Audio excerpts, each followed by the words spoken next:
So beyond programming, let's talk a little bit more about because your organization has been around forever. They're very stable financially, programmatically, all of things like I said, we're the rule followers with the standard of excellence, according to funders and other people that looked at, your stuff.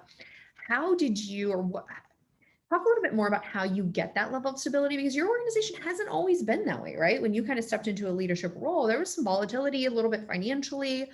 There's ups and downs with any sort of relationship or business, and your organization's been around for so long that you certainly had your fair share of those. Talk to us a little bit about the stability of the organization, and maybe some advice that you would give on how organizations that may or may not be in that situation, how would they get there? Sure.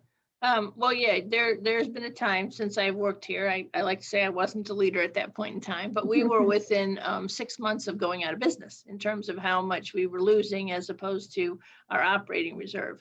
And of course, that's a downward spiral because the less money you have, the less interest you're making, et cetera, et cetera. And most of the funders now really see your operating reserve as an important indicator of your ability to weather some things like COVID, like what happened in 2008. And you see, certainly with COVID, that's right on our mind. Not all the organizations have been able to make it. And that's unfortunate. What the most important thing, I think, and this is not simply because I'm talking to you, because I've said this before, I think the most critical thing you need to have is really solid person or service working on your finance.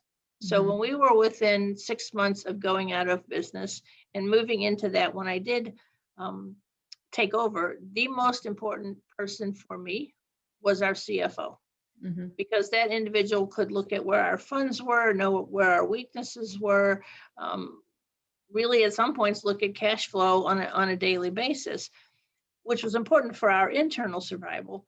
It's also important externally that you have funders, donors, whomever, that know that you are being managed appropriately, that your finances, if they contribute to you, that those finances are being managed appropriately, and that you don't have any skeletons in your closet. That's what I like to say with funders. When we meet someone new, you're not going to dig and find that 5 years ago, we didn't send you a report or we forgot to send you something. So for me, the strongest partner you can have starts with your financial situation, because that speaks volume to the community. You've got to have your mission, your programs solid, your outcomes solid, or people don't want to invest in you. And I think the logical assumption often is we don't have money, we need fundraising.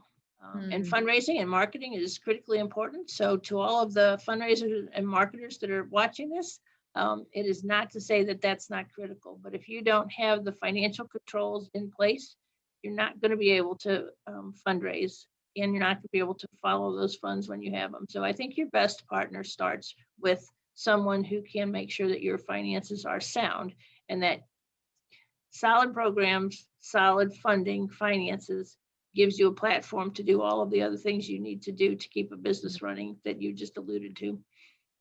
I think certainly, I'm always trying to preach that for sure, but so oftentimes I think we think immediately the next person is a fundraiser, and you and I have seen this where, from community partners or other nonprofits, they will lose funding or they will be passed up on funding, just one little misstep, and it takes years to rebuild reputation with one little misstep. And I think also what's important too is having a good relationship with that financial person. And I hear all the time nonprofits, I actually had talked to a woman that said, I don't trust myself with the money. I just want to hire someone to do the money. I don't really want to be involved with it. And I had to just say, as the founder and CEO, that's not really an option. You have to be involved. You have to know what's going on. Just like for me in my business, I have to know what the finances are.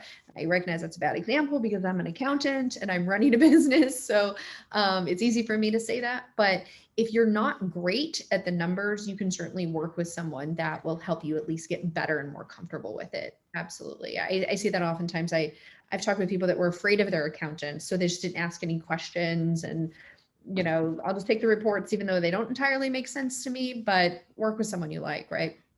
Well, and that's where if you don't follow that, you certainly have a risk of fraud. And that's not something you want to happen, first of all, to your organization. Secondly, to have that be public, because this community, and I'm sure many, but this community has a long memory. Yes. In St. Louis specifically, I think you're talking about, because we have listeners all Yes. over, but I would Oh, imagine any sorry. major, no, that's okay. Any major, you're absolutely right though. I know organizations that, a couple missteps for years have just been mixed over. So I always say good financial management is almost like or good accounting is an insurance policy, in some ways Yes. for risk management. Risk You just management, really, absolutely.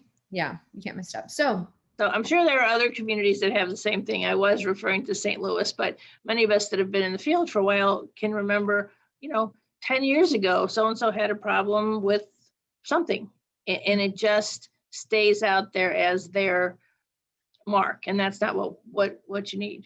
And you have a huge responsibility to your donors who have entrusted you with funds. mhm. Um, there's a public trust there, and you need to be responsible for how you're spending those funds, be able to answer questions about that, and do it wisely. Yep, exactly.